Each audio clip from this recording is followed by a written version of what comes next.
آخرت کے لحاظ سے بیان فرمایا الیہ مرجعکم جمیعا، اسی کی طرف تم سب کو پھرنا ہے، اللہ کی بارگاہ کی طرف تم نے جانا ہے۔ وعد اللہ حقا، اللہ تعالیٰ کا وعدہ جو ہے وہ سچا ہے۔ انہ یبدأ الخلق ثم یعیدہ، کہ بے شک وہ پہلی بار بناتا ہے پھر فنا کر کے دوبارہ پھر بنائے گا، یعنی کہ جس ذات نے ایک دفعہ یہ کائنات بنا دی اس کے لیے کیا مشکل ہے کہ وہ دوبارہ پھر بنا، جو پہلے بغیر نمونے کی بنانے والی ذات ہے وہ دوبارہ بھی اس لائق ہے کہ اس کائنات کو بنا۔ لہٰذا تمہارا یہ اعتراض کرنا اللہ کی بارگاہ میں کہ وہ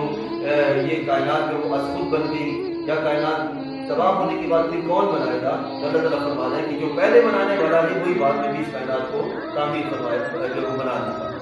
پھر خالق کائنات نے دوبارہ توجہ دلائی، وہی ہے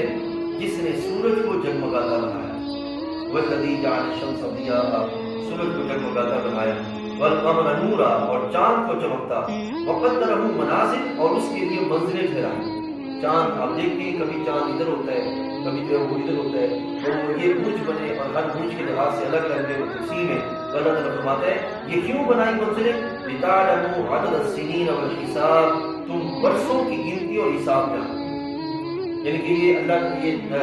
12 مہینے بنائے، ہر مہینے کے الگ الگ موسم بنائے، اور پھر اس میں صبح و شام کے وقت بنائے، یہ ساری کی ساری چیزیں وہ ہیں۔ اللہ تعالیٰ فرماتا ہے کہ یہ بنانے والا کون ہے؟ پھر فرمایا ما خلق اللہ ذلک الا بالحق، مگر اللہ نے نہیں بنایا مگر حق کے ساتھ، یعنی کہ جو چیز بھی اللہ نے تخلیق فرمائی ہے اس کی ترتیب بھی انتہائی بہترین ہے، وہ رب الجلال جل وعلا نے جو ہے وہ اس کی تخلیق فرمائی۔ پھر رب تعالیٰ جل وعلا نے ان فی اختلاف اللیل والنہار،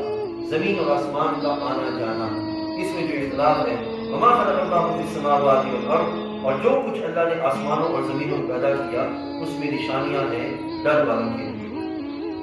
اب یہاں دو پہلے اور سن لیجیے پھر ہم بات کو ختم کرتے ہیں۔ آگے جتنی بھی بحث چلے گی اس میں بار بار اللہ تعالیٰ انہی آیات کے تحت پہلے اس کی ایک دلیل دے دی، اور پھر آیات کے تحت اللہ تعالیٰ مشرکین کے اعتراض لائے گا اور ان اعتراضات کے جواب اللہ تعالیٰ بیان فرمائے گا۔ ٹھیک ہے، ان میں سے دو پہلو آپ کے سامنے،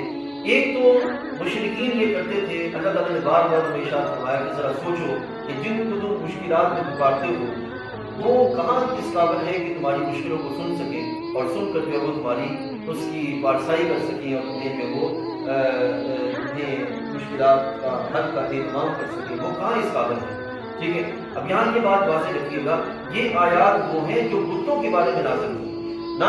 کہ اللہ تعالیٰ کے دوبارہ کے اولیاء کاملین کے بارے میں کہ جن کو یعنی کہ آل اسلام مشکلات کے دور میں اللہ کی بارگاہ میں وسیلہ بناتے ہیں۔ ٹھیک ہے، تو یہ وسیلہ اور چیز ہے، مشرکین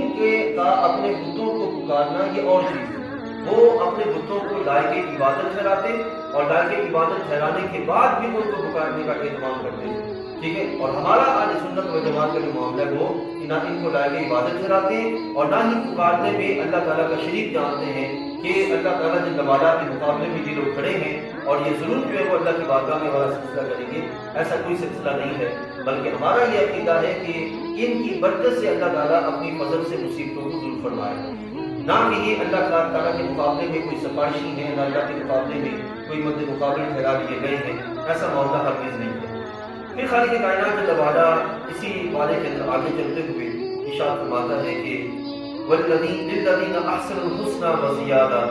بھلائی والوں کے لیے بھلائی ہے اور اس سے بھی زیادہ۔